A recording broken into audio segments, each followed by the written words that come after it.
Good evening, I'm Juhi Rajput and you're watching Empowering India, a program that showcases government and private sector companies contributing in the economic development of the nation. The performance of these organizations has set a benchmark in their respective domains. The first company we'll talk about is Biotechnology Industry Research Assistance Council. BIRAC was set up by Government of India as Department of Biotechnology's interface agency to serve as a single window for the emerging biotech industries. It has completed 5 years of incorporation and these 5 years have been full of energy and activity. It has successfully reached out to a large number of stakeholders in India and overseas. India is a fast-growing nation and it is predicted that by 2025, it would be the third largest economy in the world. A big component of this economy would be contributed by biotechnology industry that touches the lives of every citizen of India through healthcare, food and nutrition, agriculture, energy and environment. There is a concerted effort to make India a vibrant bioeconomy with revenues touching $100 billion by 2025. This effort is being led by the Department of Biotechnology, DBT, which has provided a template for growth over the last 3 decades combining basic and translational research. Further boost in creating a vibrant bioeconomy was provided when DBT established Biotechnology Industry Research Assistance Council, BIRAC, in 2012 as a not-for-profit company with the sole aim to invigorate the biotech ecosystem of the country through ignition, incubation and innovation and catalyze the industry's growth to greater heights through globally excellent biotech products and processes. BIRAC as a public sector was set up by the Department of Biotechnology, Ministry of Science and Technology in 2012. The main focus of BIRAC is on creating and nurturing the whole biotech innovation ecosystem. The mandate which was given to BIRAC was how can we promote industry academia interface, how can we help our entrepreneurs to take their innovations across the product development value chain, and how can we create the enablers for this whole ecosystem to flourish. And it's with this purpose that BIRAC has over the last 5 years focused on these aspects of the biotech innovation ecosystem. We are looking at not only working with the young students and entrepreneurs, but the researchers within the country and trying to see how we leverage international partnerships to bring in the best practices and also to give access to our entrepreneurs for the larger ecosystem which exists globally. As BIRAC turns 5 years old, the consequence if we did not have BIRAC, and if we magically remove BIRAC now, you would see the disappearance of extraordinary successes in entrepreneurship and innovation over the last 5 years, which BIRAC has enabled.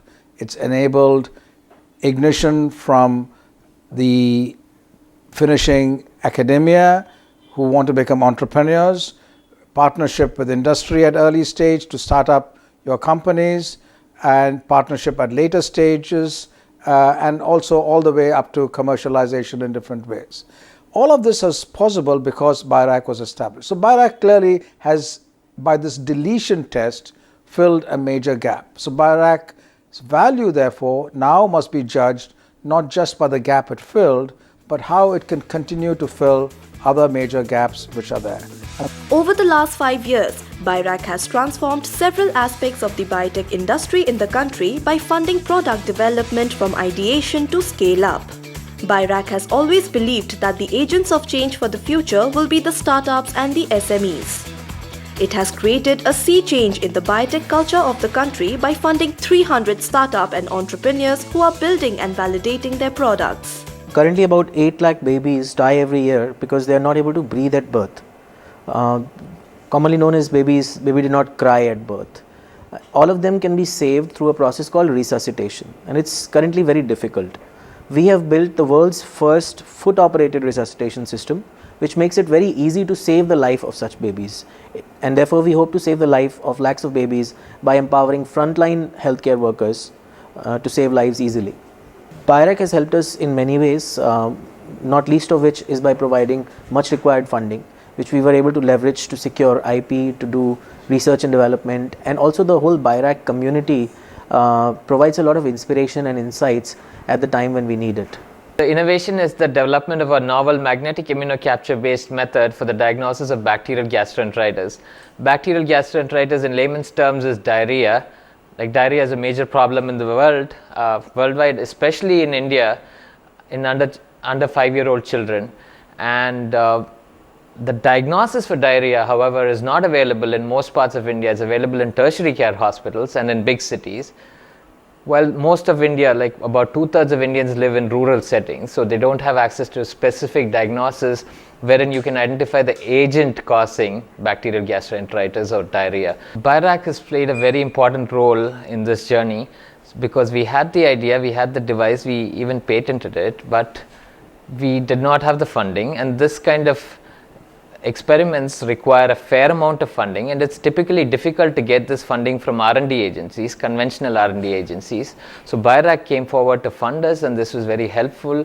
Without BIRAC's help, we could not have taken this project so far. We might not even have pursued this idea. The essence of BIRAC has been its speed, at which it is trying to transform the ecosystem and the impact it has caused on the ground, solving national and global challenges. BIRAC has 500 researchers and entrepreneurs, helping them take their ideas forward to commercialization.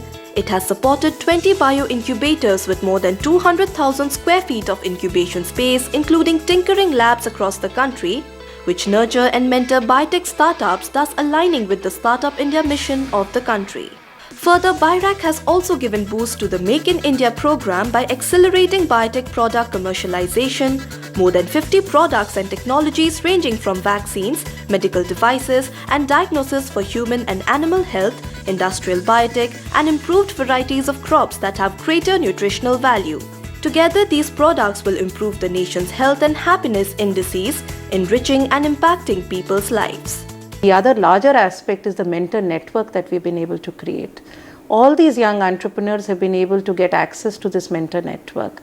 They've also been able to network along with a number of other global mentor networks through our partnerships that we have created with countries such as the US, the UK through the Gates Foundation, Wellcome Trust, USAID, Nesta partnership.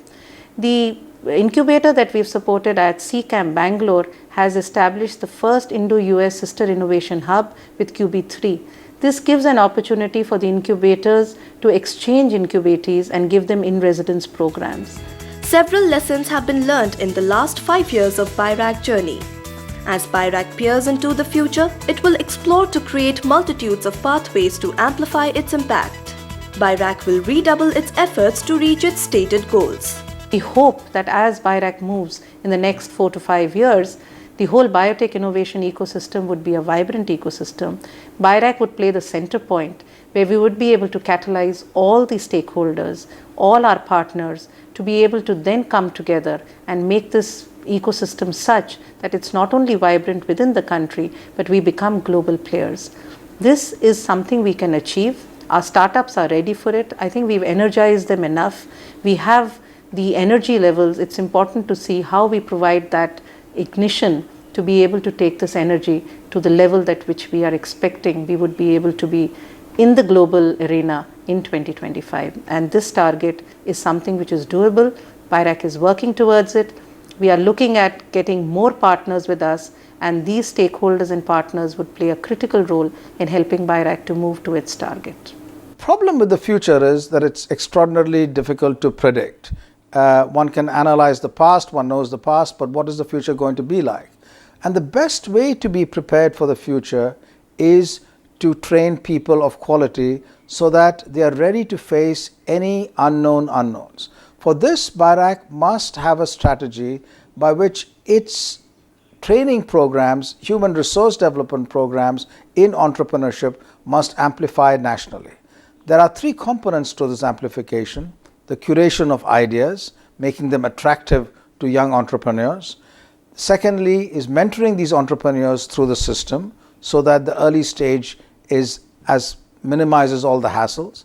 And thirdly, as they grow, to broker their enterprises through a very complex pipeline which we have so that they can go through all the bottlenecks. If we focus on training people for these kinds of 3 components, no matter what the problems are, then we are prepared for the future. BIRAC is poised to create a deeper and wider shift in the Indian biotech landscape and unleash an era of innovation.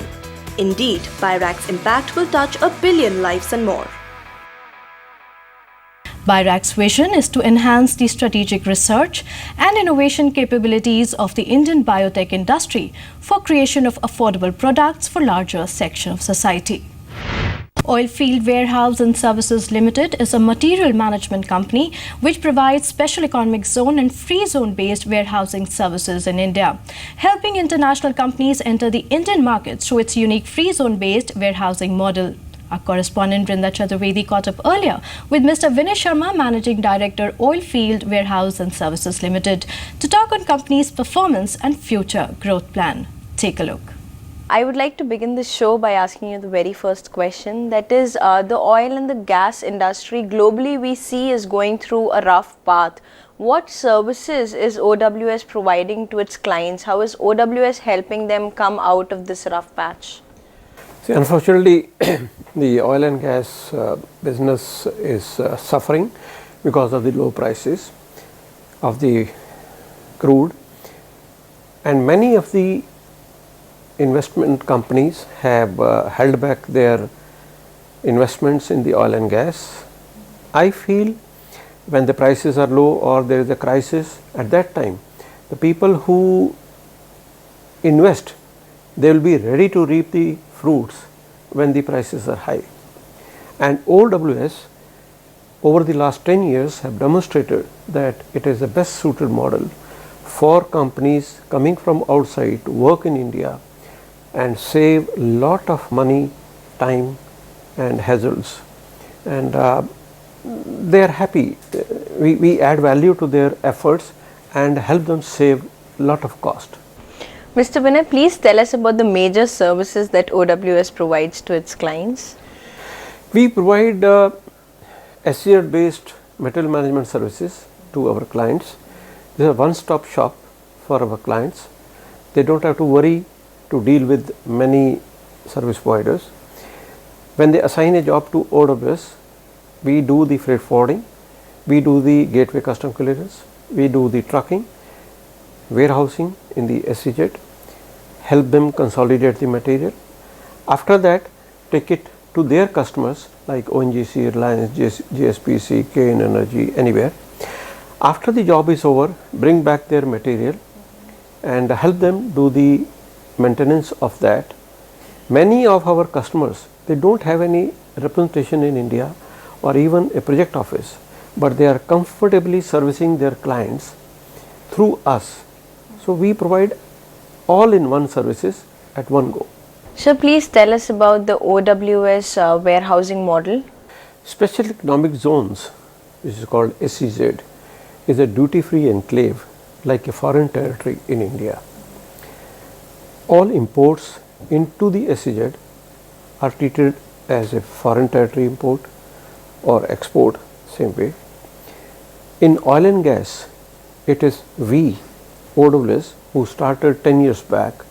We are the pioneer in SEZ based warehousing for anything, and in case of any material which has been used here in India, when it is exported into the SEZ, the export obligation is completed and import can happen from the SEZ as if it is coming from foreign country like Singapore or Dubai, like that. So we invented this service in 2006, and the industry lapped it and reaped the benefits in extensive terms. We have helped our clients save tens of millions of dollars in their freight, time and asset utilization. Mr. Vinay, I guess there must be other things also that are of your interest or of your passion apart from work. Can you please tell us what are they? Apart from the business, I am also active in social as well as business associations. I am a patron member of ASSOCHAM, Associated Chamber of Commerce of India. I have been the chairman of SEZ Council in the ASSOCHAM, and now I am the vice chairman of the Energy Council of ASSOCHAM, where the chairman of that council is Mr. D.K. Saraf, the CMD of ONGC. So I get good exposure sitting with them. I do meet ministers and the government officials. I am also vice chairman, elected vice chairman of Export Promotion Council of SEZs and EOUs, which is a national body under Ministry of Commerce. And in 2018, I will become the chairman of the council automatically for 2 years, 18 to 20. I am also into social services. I am the Secretary General of Mahavir International, a 41-year-old NGO which is serving the mankind with 400 plus centers in India and a membership of almost 15,000 people. So that gives me satisfaction of serving the society as well as serving the business interest and helping other people. OWS helps its customers maintain local inventory through duty-free consolidation.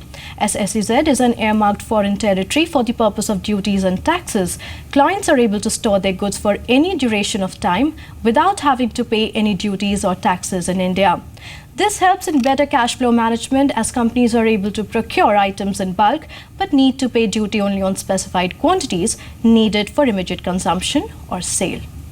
With facilities in Vizag SEZ on the east coast of India and Mundra SEZ on the west coast of India, OWS helps its clients build duty-free consolidation points within India to act as distribution or rental hubs capable of servicing the entire Indian subcontinent. The SEZ model is also beneficial in cases where a customer wishes to re-export or return the imported items either to the original shipper or a third party. As long as the goods are stored in the SEZ, they can be freely exported to any third country without any impact of local duties or taxes. Mr. Vineet, please tell us about the services or the helps that OWS offers for new entries in the country.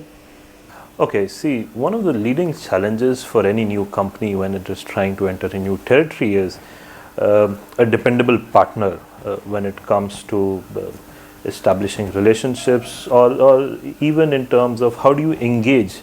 You need to not just actively market in a new territory, but also deal with the various compliances that comes when you enter a new country. Our entire model is that they can, if there's a producer of goods who wants to sell their goods in India, they can do a duty-free consolidation within our SEZ-based warehouses. Now, what is the key differentiator over here is that even though the goods are physically within the country, the foreign entity continues to hold ownership of the goods because the goods are not yet custom cleared. What this allows the US company to do is it can go to clients and it can say, look, my goods are readily available in the local market. I do not require as large a lead time as, let's say, my competitors who would, if they're going to ship it by sea, would require 6 to 8 weeks, or they would air freight it, which would add to the cost. I have my goods available locally in India and I can drastically reduce my delivery times to you. Will you please tell us, Mr. Vineet, how does OWS help in improved asset utilization, eliminate demurrage charges and also help in re-export of extra charges?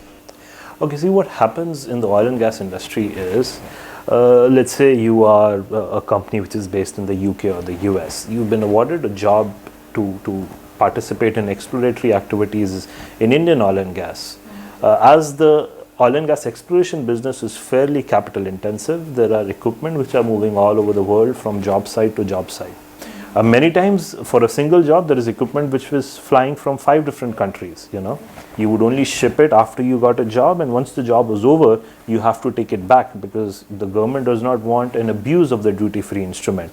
So you are required by law that in order to discharge your liability you must export the goods or capital equipment that were brought in duty-free once the job is over. Now what our clients do is they consolidate duty-free within our SEZ. Once they win a job, we ship these goods to the drill site. Once the job is over, they just move back to our SEZ, which is within India.